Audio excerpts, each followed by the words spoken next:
The ancient town of Vila do Bispo is located 22 kilometres to the west of Lagos.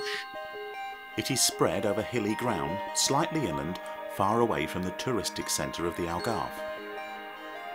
The main church stands at the entrance to the town, looming over the narrow streets that are lined with pretty whitewash houses. The interior of the Nossa Senhora de Conceição church is decorated with 18th century painted tiles, and there is a small adjoining museum containing some interesting works of religious art. Stop for lunch in one of the many restaurants here and sample pusevos, odd-looking but delicious rock barnacles that local fishermen take big risks to collect. Head to the coast about 5 kilometres away and visit the Costelejo beach. This popular, well-maintained beach has a blue flag.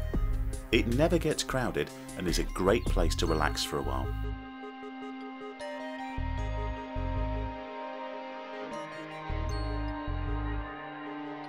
Nearby is the Torre de Aspa, the highest point on the coast of the Algarve at approximately 156 metres. It offers a panoramic view as far as St Vincent's Cape. Carry on along this road until you reach Sagres, then head down to the fishing port of Baleeira. If you're there from about 3:30 PM onwards, you'll likely see many fishermen bringing in their catch of the day. These will probably be the very same fish that you order for dinner later on in Sagres. Next, it's onto the Fortaleza do Sagres, the fort that once housed the entire town.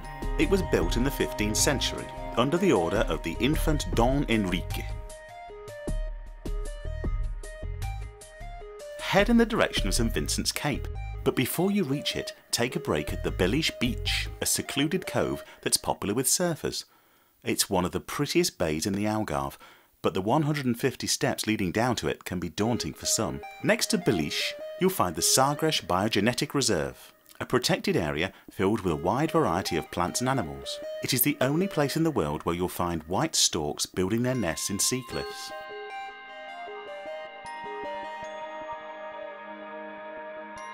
St Vincent's Cape, also known as the end of the world, will be the last stop before you head back east.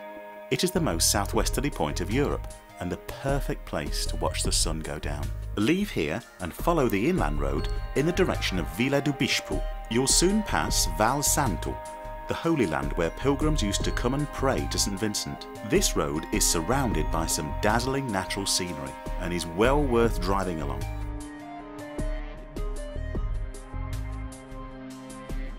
Pass by Vila do Bispo and take the N125 in the direction of Lagos until you reach Raposeira, once the home of the infant Dom Henrique. There is a beautiful 16th century church here and the surrounding area is rich with archaeology. Take the N1257 out of Raposeira and follow it to the beaches of Ingrinha and Zavial. On the way to Ingrinha, make a stop at the Padre Menhir. It's the only one in the area of southwestern Portugal which is upright, having been re-erected. Get back onto the N125 and make your way to Budenche.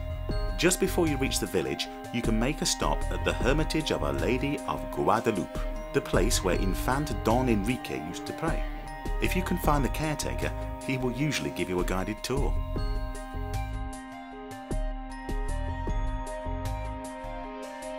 On to the quaint little village of Budenche, with its very narrow streets and colourful houses. The Igreja Matriz dates back to the 18th century, but contains religious artefacts from as far back as the 16th century.